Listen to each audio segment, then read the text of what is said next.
Nous avons présenté sur les déterminants de la migration des pays de la CEDEAO vers la Côte d'Ivoire. Et nous voulons déjà dire que sur cet aspect, nous avons pris en compte tous les écrits qui avaient existé, notamment les nouveaux déterminants, les anciens, les déterminants traditionnels. Et à partir de là, nous avons fait une modélisation théorique. À partir de là, nous avons pu voir la sensibilité du stock des migrants en fonction de certaines variables, notamment les transferts de fonds, également aussi l'inégalité des revenus dans le pays d'accueil comme dans le pays de départ, et également aussi l'inégalité de ces transferts-là aussi dans le pays de départ et comme dans le pays d'accueil. Et nous avons aussi vu aussi certaines variables comme, je vais dire, les pertes en termes des réseaux économiques quand nous quittons notre pays pour un autre pays. Ce sont ces différentes variables que nous avons essayé de voir et essayer de voir leur implication et leur impact sur le mouvement vers la Côte d'Ivoire. Et donc à partir de là, nous avons pu trouver le sens des variations et à partir de là, nous pouvons encourager les gouvernants en fonction de ce qu'ils voudraient. S'ils veulent plus de migrants, il y a une politique à mettre en place. S'ils veulent moins de migrants, il y a aussi une politique à mettre en place. Et donc, il y a la politique migratoire au niveau de la Côte d'Ivoire qui est en train d'être faite. Et nous pensons que ce sont des déterminants qu'il faut prendre en compte pour mettre en place la politique migratoire de la Côte d'Ivoire. Notre présentation, cet après-midi, réservée à l'atelier méthodologique sur les questions liées à la collecte, n'est-ce pas, des données, n'est-ce pas, dans le champ du corridor migratoire, Côte d'Ivoire, Burkina Faso. Notre présentation ici a été, n'est-ce pas, de mettre en lumière, n'est-ce pas, l'utilisation de la méthode active, n'est-ce pas, de recherche participative, pour arriver, bien entendu, à collecter et analyser les données qualitatives auprès des communautés migrantes en Côte d'Ivoire. Et nous avons donc présenté, n'est-ce pas, un ensemble d'outils, n'est-ce pas, qu'on peut utiliser pour collecter un ensemble d'informations de façon assez rapide, mais n'est-ce pas suffisamment assez dense, pas suffisamment dense, de sorte effectivement à procéder à des analyses assez poussées. Mais ici la différence, c'est que n'est-ce pas, ces informations sont produites, sont données par les communautés migrantes et les analyses également sont faites, n'est-ce pas, par elles. Le chercheur ici intervient en tant que facilitateur, mais aussi pour accompagner cette analyse-là de façon scientifique, de sorte à mettre à la disposition de la communauté universitaire et professionnelle, n'est-ce pas, des analyses assez pratiques, je vais dire, assez cohérentes pour enclencher une dynamique, n'est-ce pas, de développement. Au sorti de ma présentation, que les Ivoiriens sachent que les transferts de fonds en Côte d'Ivoire prennent de l'ampleur. Donc pour cela, aujourd'hui, on nous parle de réduction de la pauvreté. Pour pouvoir réduire la pauvreté, en principe, il faut chercher à se spécifier dans des secteurs. Par contre, on sait que l'économie ivoirienne est basée sur l'agriculture.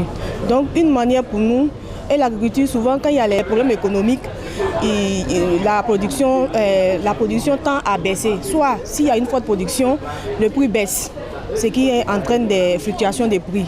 Donc pour pouvoir maintenir l'économie au même stade, il serait mieux de se réorienter vers certains secteurs. Par exemple, on peut aller vers soit les IDE ou bien les APE et les transferts de fonds qui sont considérés comme une troisième source financière peuvent être canalisés par notre autorisé en vue de faire de ça un facteur du développement.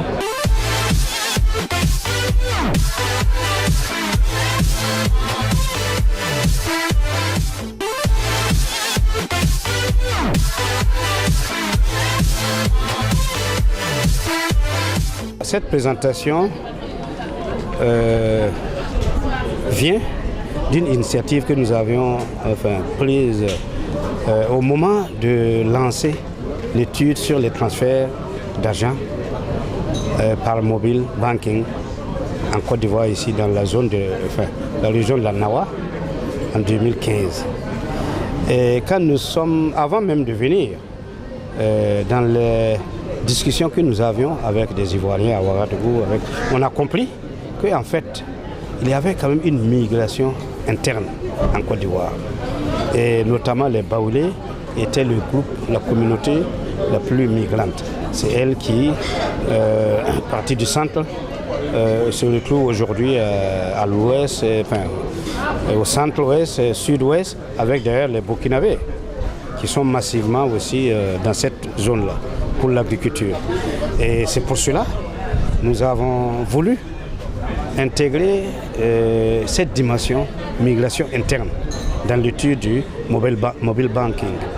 Et voilà ainsi, nous avons dû faire un questionnaire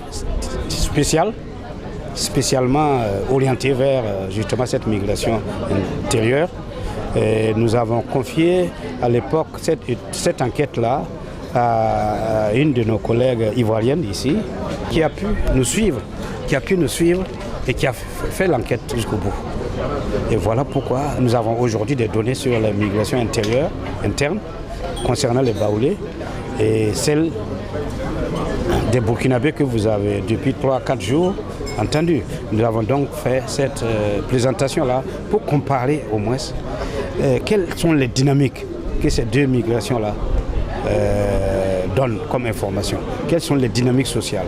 Qu'est-ce qui dans la migration interne ivoirienne par rapport au mobile banking, mais par rapport aussi au développement d'une manière générale, n'est-ce pas? Puisque nous savons que les migrations aujourd'hui, c'est des rapports que les uns ont avec les autres, que ceux qui viennent ont avec les autochtones.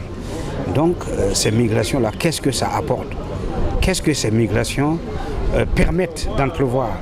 Et pour cela, nous avions intérêt donc à faire cette étude comparative-là, pour connaître quelles sont les dimensions de la migration baoulée aujourd'hui, en 2015-2016, et quelles sont comparativement aussi à la migration burkinabé, qui est aussi très ancienne. Et comme vous l'avez vu, on a vu que les Baoulés, dans un premier temps, ont commencé par une migration forcée, parce que c'est un barrage qui avait dû détruire certains villages et on a dû porter les populations de ces villages-là.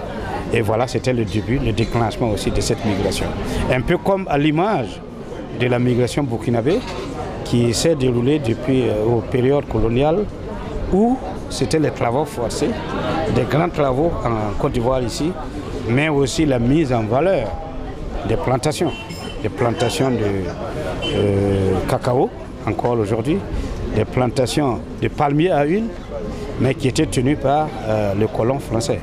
Et les Burkinabés ont été appelés par la force, mais par la suite par le salariat, et aujourd'hui ils viennent volontairement. Et c'est cela que nous avons voulu comparer.